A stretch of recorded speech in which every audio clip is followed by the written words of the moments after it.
to New Rockstars. I'm Erik Voss, and Marvel Studios' X-Men film appears to be moving forward, with Thunderbolts director Jake Schreier in talks to direct this first MCU X-Men movie, according to Deadline. I'm going to break down everything we know about this upcoming X-Men film, how soon it's coming, and how exactly Marvel Studios is going to bring us into the mutant saga following Avengers Doomsday and Secret Wars. And if you loved Thunderbolts and its ending as much as I did, grab yourself one of our exclusive new Avengers shirts at nerdriot.shop, which is one of the best ways to support New Rockstars. Okay, on Thursday, May 8th, Justin Kroll of Deadline reported, following the successful launch of Thunderbolts, director Jake Schreier might already have his sights set on the next big Marvel Studios project, as sources tell Deadline he is in early talks to direct the studio's new X-Men movie. It is unknown where things stand in the deal-making process, but insiders say that, following a meeting last week, Schreier looks to be the top choice to take on one of the studio's most anticipated projects. Michael Leslie penned the script, with Marvel Studios president Kevin Feige producing. The studio has been taking its time in finding the right person to take over directing duties and has made it clear it doesn't want to rush the process, similar to how it handled pitches from potential writing candidates last year. After months of meetings, momentum started to favor Schreier when early reactions to Thunderbolts began to trickle out about a return to form for Marvel Studios. The film opened with an impressive 162 million global take, as well as some of the best reviews in years for Marvel. Marvel and Schreier had an incredible experience working together on Thunderbolts, a film that has since won over critics and fans, becoming Marvel's best reviewed film since Spider-Man No Way Home in 2021. While that recent meeting sealed the deal, Marvel execs were well aware how much Schreier loved the X-Men comics, an early sign that he would ultimately get one of the meetings to pitch his vision of what a new X-Men movie would look like. So if you have seen Thunderbolts, there are a number of reasons why Jake Schreier taking on this project would be a good sign. His ability to frame his narratives around grounded human relationships and make us care about characters that might be overlooked as two-dimensional in the past, the exact way he shoots action and ways to showcase character strengths as well as their weaknesses, the way he bridges practical effects with smart VFX design, and most important to the studio, a certain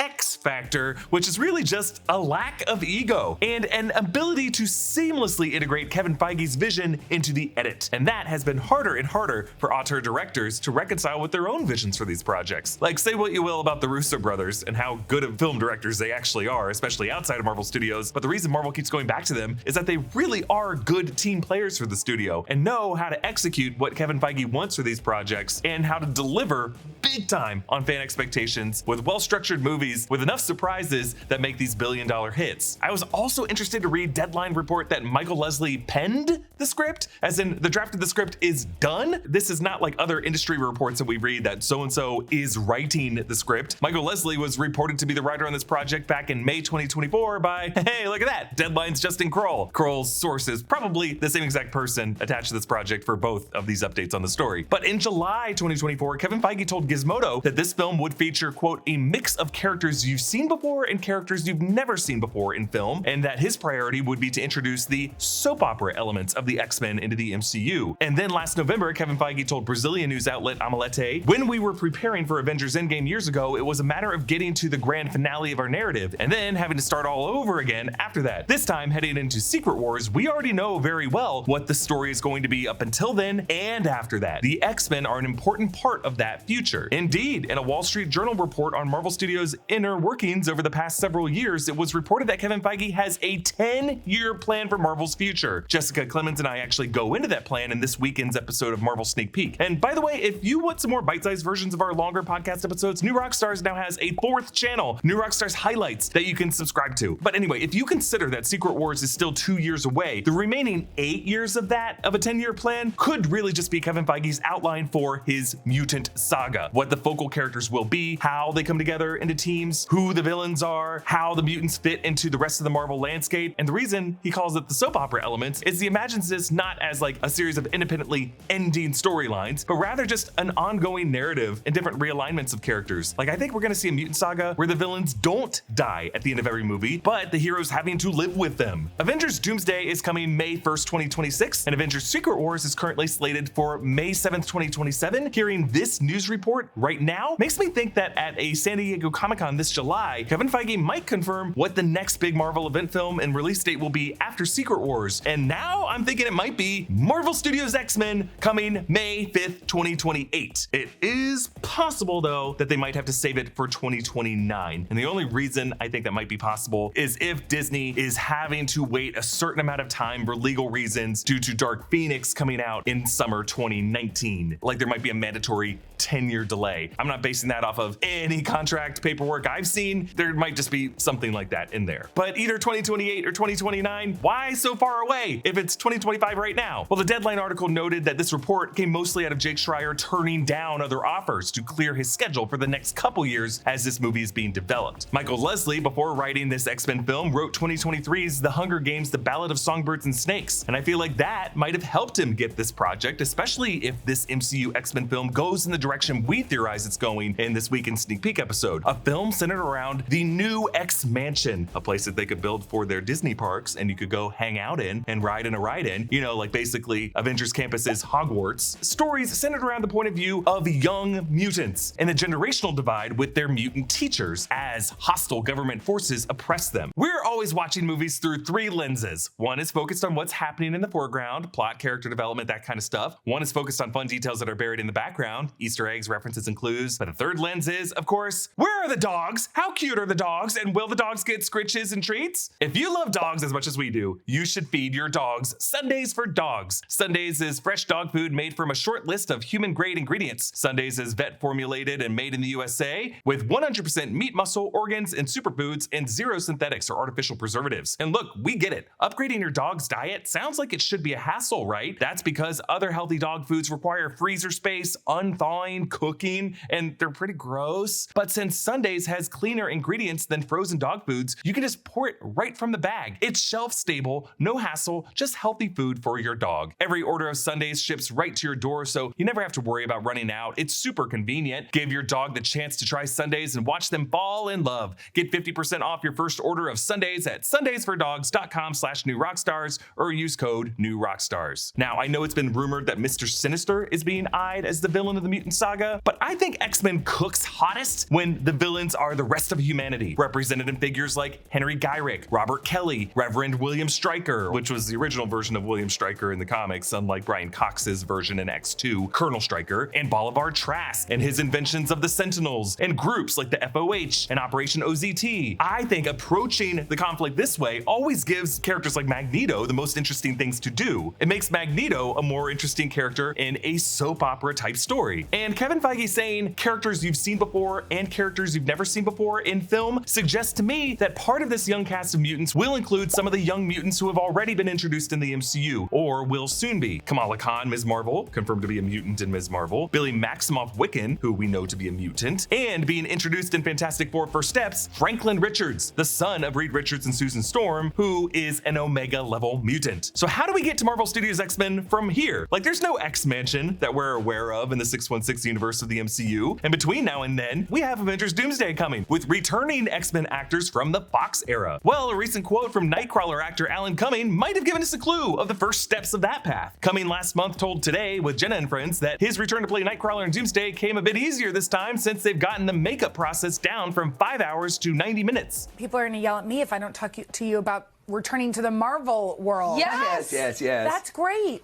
Yeah. Isn't that nuts? Are you excited? Yes, like amazed. It's 23 years since I was a superhero. There I am. Oh my God. So are you gonna wear all that stuff again? Yeah, I've had some makeup tests already. That's a long process, Yeah. right? Well, actually, what's great about it was like 4.5 to 5 hours before, and now it was 90 minutes. How? Because before, all the tattoos were done by hand because they hadn't decided on them before we started filming.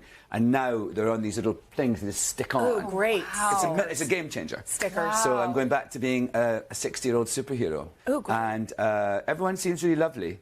And I go to London on Sunday. It's starting right away. It's in pre-production now. It starts shooting quite soon. Now, that interview was April 4th, a week after Alan Cumming was announced in the March 26th Avengers Doomsday Chairs stream. And since then, Cumming was asked again about his work on Doomsday by BuzzFeed UK, and he said this. I'm sort of learning these fights. I'm like, what? Who am I fighting with? I said, you're hitting Pedro Pascal against the head. Whoa! This suggests that Doomsday will include a fight scene between Reed Richards, Mr. Fantastic, Pedro Pascal, and Kurt Wagner, Nightcrawler, Alan Cumming, which I can only imagine being sick. Like, think about it. A super smart, stretchy man of science versus a teleporting man of faith who has to bamf through the brimstone dimension every time he wants to get around his stupid, stretchy boots. A theory I pose in this week's Fantastic Four video is that the Fantastic Four ship that we see in the Thunderbolts post-credit scene might contain the Fantastic Four and the X-Men they saved from the threatened X-Men Earth 10005, including Nightcrawler, after they first go to that Earth. But their first encounter with the X-Men in that X-Mansion, the place where we saw Beast and Monica Rambeau in the Marvel's post-credit scene, could go not that well and start with a Reed versus Kurt fight. I just like the idea of Doomsday's first act being set in the ruins of the X-Mansion from the 10005 universe, and Secret Wars could end by showing us the new X-Mansion of the 616 universe after Reed Richards' son, Franklin Richards, fixes the fractured world of Battleworld into a new, peaceful, livable, merged universe. That's kind of what Franklin Richards does at the end of the 2015 Secret Wars comic storyline. And so that way, Battleworld and Secret Wars could introduce us to the new mutant lineup with new actors in a district of Battleworld at first that we call a chunk of Westchester or Genosha or Krakoa from a different reality, with those mutants having lived their lives in that alternate reality. And then when Franklin reassembles everything into a restored 616 universe, those new actors could be the new X-Men lineup in the MCU, and then going forward could coexist on the mutant campus with known MCU mutants like Billy Kaplan and Kamala Khan. Then the multiverse saga of the past would be behind us, and we could just have 8 great years of mutant stories in films and series. And that post-multiverse X-Men story, I think, needs a director who knows how to prioritize ensemble chemistry and how sometimes just getting through the day can be an Avengers level conflict of its own. Now let's see if Jake Schreier could keep that job, because at one point we were getting a John Watts Fantastic Four and a Destin Daniel Cretton Avengers Kang Dynasty. Comment down below with your thoughts on this future X-Men film, and a special thanks to one of our YouTube members, Cameron, who supports us at the executive producer level. If you want to support us, hit that join button down by subscribe. Follow me at EA Voss. Subscribe to all 4 channels in the new Rockstars network for breakdowns and news coverage of everything you love. Thanks for watching, and I'll see you next time. Bye.